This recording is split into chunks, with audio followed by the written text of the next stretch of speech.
Hey folks, welcome to the third video on the Quell engine creation as the Blender to Unity Sprite path that I'm working on.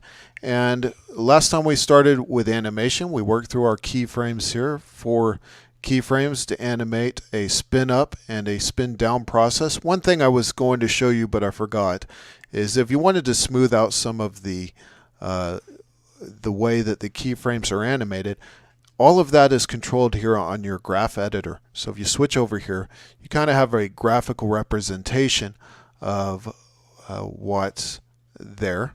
And so here, because we didn't put any spin on the Z axis, there's no graph representation for that. But here, if you notice, in this frame where we really want a solid spinning motion, it's a little curved, and I fixed that here on the red. If you see, that's a little straighter there. So we want to do the same on the Y axis here.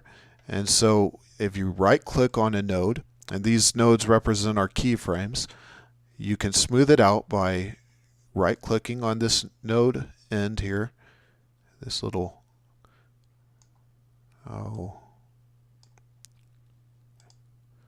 I don't know what I'm doing.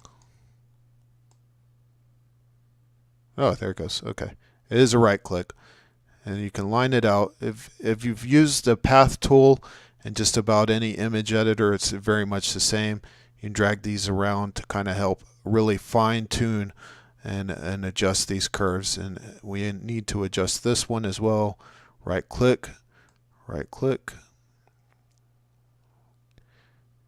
And then you set with a left click. And so there we go. So now it's a little straighter, and that middle sequence is going to be more of a straight rotation, no smoothing and down. And keep in mind with this guy, with the spinning motion, that's going to be on a sprite sheet where it's rendering over and over again. So you really want it to be as smooth as possible. If you have something where it's kind of a pulsing, where it's going faster and slower or something like that, it may not be what you want. So for this case, we want to keep it a straight line here in this graph editor. No, there is going to be some pulsing going on later. We're going to, well, we're going to get to that in this video. Lucky you guys. Okay, so let's go back here to the start. We want to be on our initial frame of frame 1, and we have this object selected. So you can put key frames on just about anything. If you're going to be keying up and down motion, you could do that. Drop a key here on this location, then drag it up, and then drop a key wherever you want to do that. But we're not going to do that. Let's go back to 1 here. Okay. What we're going to be doing is this Quell engine is an alien engine, and alien engines, I don't know if you know this, but they glow blue. And so we want to add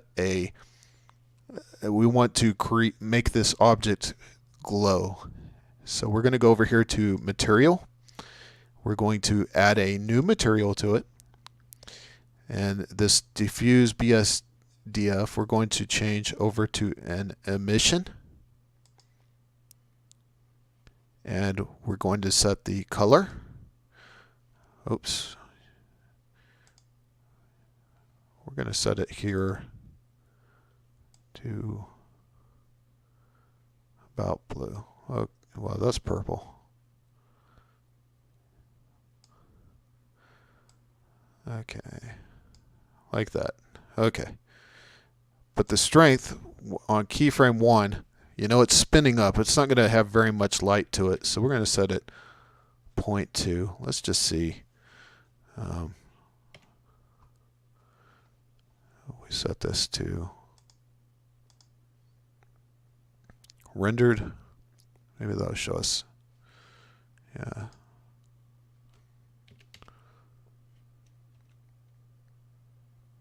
So you see, it's not very bright.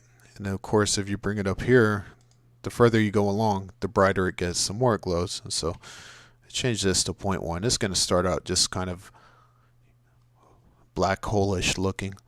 Worry about that later, but it's not really glowing very strong, but this is where we're at. So we want to drop a keyframe on this. So we're going to right click, insert a keyframe, make sure on keyframe 1, right click, insert a keyframe. And so we've set a keyframe on this. Now maybe we also want to do the color as well. And so right click on that, we'll insert a keyframe on the color. And then we're going to come out here at the full spin up, and remember we're not at frame 24 but 25, and you can enter that here or click. So frame 25, we now want it to be at 5. It's really glowing, hurting people's eyes, alien radiation, and oops, not ready for that. We're also going to change the color here, something a little glowier. Ooh, look at that. Glowier is a word. Okay, so now let's set a keyframe here and a keyframe here. Okay, if you don't believe that worked, you can start navigating through here. Make sure your values over here on the right are changing, or you can just replay it. But we're going to go back out here. So now we were at frame 25. Okay, so there we are.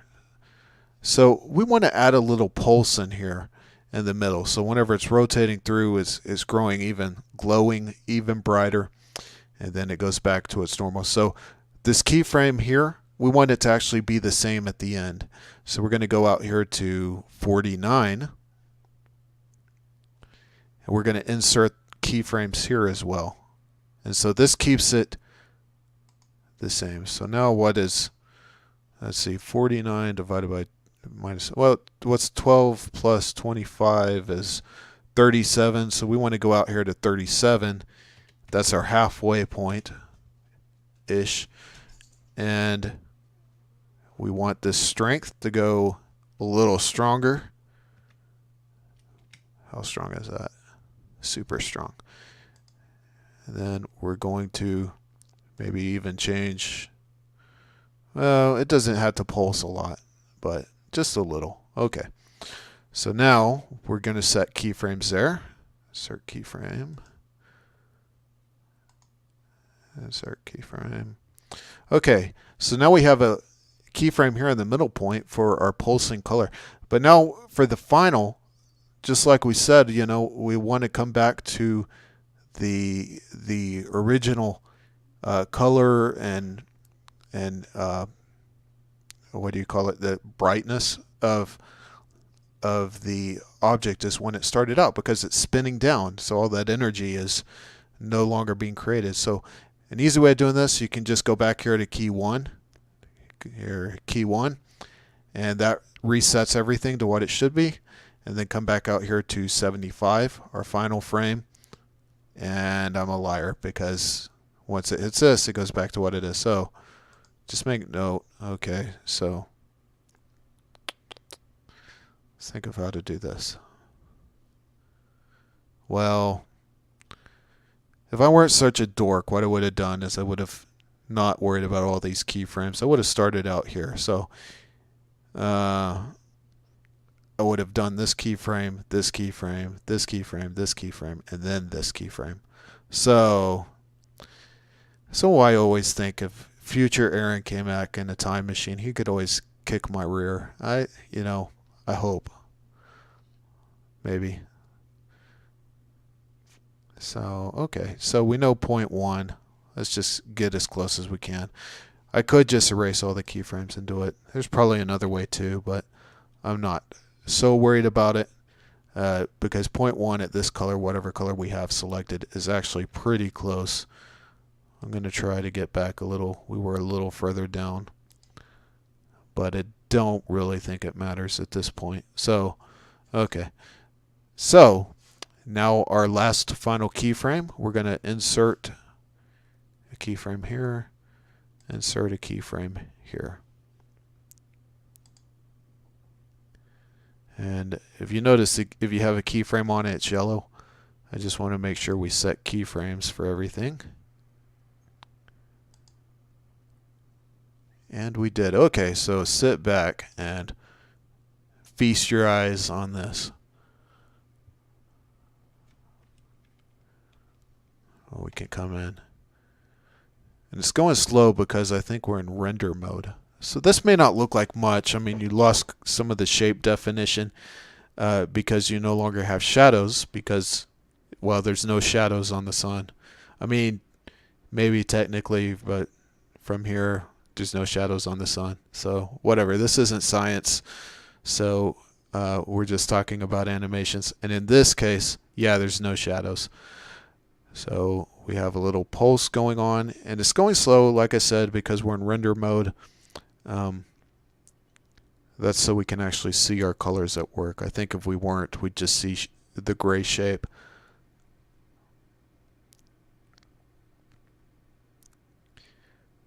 Okay, so this looks just kind of like a basic kind of Star of David thing, but the next video, we're going to add a glass case to it. And that is going to make it look so much cooler. You're going to be like, Aaron, wow. So there we go. Thanks for watching, guys.